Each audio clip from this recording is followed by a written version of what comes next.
आप मेरे पापा की चेयर पे क्या कर रही हो? आपको पता है मेरे पापा यहाँ की बॉस हैं। हाँ, मेरी बेटी बिल्कुल सही कह रही है, ये मेरे पति की चेयर है। तो तुम्हें पता नहीं कि बॉस की चेयर पे ऐसे नहीं बैठते। अगर मैंने अपने पति को बता दिया ना कि तुम उनकी चेयर पे बैठी हो तो तुम्हारी जॉब खतरे में पड़ जाएगी। तो तुम्हारी भलाई इसी में, अभी की अभी इस चेयर से उठ जाओ और यहाँ से चली जाओ। हाँ, मम्मा बिल्कुल ठीक कह रही है। आपको सुनाई नहीं आता? खड़ी हो यहाँ से जल्दी।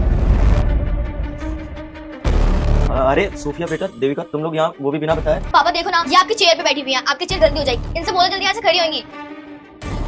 उठ जाती हूँ बेटा, मैं आपके पापा की चेयर गंदी नहीं करती। एक्चुअली क्या है ना कि मेरे कैबिन में काम चल रहा है, तो इसलिए मैं यहाँ बैठ गई क्योंकि मुझे एक प्रोजेक्ट रेडी करना था। अच्छा, यहाँ पे तो और भी जगह थी, आप तो वहाँ भी बैठ सकती थी, लेकिन आपको यहीं क्यों बैठना था?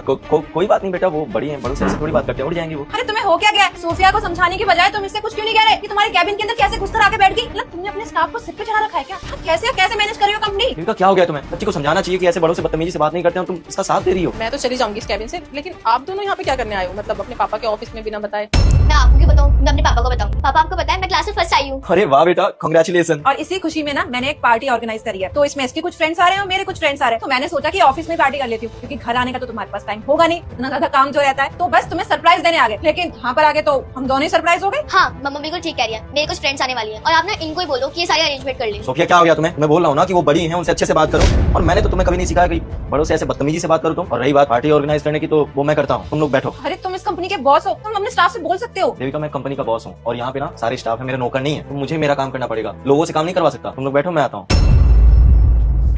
अब तुम यहाँ पे खड़ी हो गए, हम दोनों को देख क्यों रहे हो? हटो ना यहाँ से। चली जाऊंगी मैं बेटा, आप मुझसे इस तरीके से बात क्यों कर रहे हो? अभी तो आपके पापा बोल के गए कि उन्होंने आपको ऐसे नहीं सिखाया है। कहाँ से सिखाया आपने इतनी बदतमीजी से बात करना? मैं चली जाऊंगी, जाने से पहले एक क्वेश्चन कर सकती हूँ? पूछो। ये फोन 17 Pro Max है ना, बहुत महंगा होगा। हाँ, तुमने तो देखा भी नहीं होगा, पता है पूरे 1.5 लाख का है ये। और ये पर्स भी बहुत सुंदर लग रहा है। हाँ, पूरे 40,000 का है, मेरे पति ने दिलवाया है। 40,000 का बैग, 1.5 लाख का फोन, इतनी महंगी ड्रेस, काफी खर्चा करते हैं तुम्हारे पति। और अभी पार्टी भी ऑर्गेनाइज की है, उसमें भी 20-30 लोग आएंगे कम से कम। ज्यादा खर्चा नहीं कराते तुम दोनों अपने पति और पापा का? क्यों? वो मेरे पापा है, मैं उनसे कितना भी खर्चा कराऊं, आपको उनसे क्या मतलब? अरे पति है मेरे, इसके पापा है। अगर वो हमारे ऊपर खर्चा नहीं करेंगे तो कौन खर्चा करेगा? ऑब्वियसली वो तुम दोनों की ख्वाहिशों का ध्यान रखते हैं, लेकिन क्या तुम उनका ध्यान रखती हो? तुम दोनों को पता है कि उनकी सैलरी कितनी है? वो इस कंपनी के बॉस है, इतनी तो उनकी इनकम होगी। यही तो बात है बेटा, वो इस कंपनी के बॉस नहीं है, वो मेरे अंडर काम करते हैं, वो मेरे पीए हैं। और उनकी सैलरी इतनी कम है कि मुझे तो हैरानी हो रही है कि वो इतना खर्चा उठा कैसे रहे हैं तुम दोनों का। आप झूठ बोल रही हो। मैं झूठ नहीं बोल रही। और एक बात बताओ, मुझे आप दोनों से झूठ बोल के क्या मिलेगा? यहाँ पे ना सीसीटीवी कैमरा लगा हुआ है, अगर मैं उसकी फुटेज निकाल के आप दोनों को दिखा दूंगी तो सब कुछ आप दोनों के सामने आ जाएगा। उनकी सैलरी सिर्फ और सिर्फ 20,000 रुपए है। क्या 20,000 रुपए? आप झूठ बोल रही हो ना? आप झूठ बोल रहे हो, मेरे पापा हम दोनों से कभी झूठ नहीं बोलते। तुम्हारे पापा अंदर आए थे ना, तो उनसे हाथ जोड़ रहे थे कि मैं तुम दोनों को कुछ ना बोलूं ताकि उनकी इज्जत बनी रहे। लेकिन तुम दोनों का एटीट्यूड देख के मुझे सच बताना पड़ा ताकि मैं तुम दोनों को थोड़ा समझाऊं और तुम दोनों में अकल आए। सॉरी मैम, हमें पता ही नहीं चला कि वो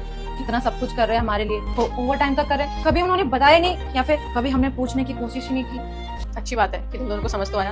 आप दोनों ध्यान रखो।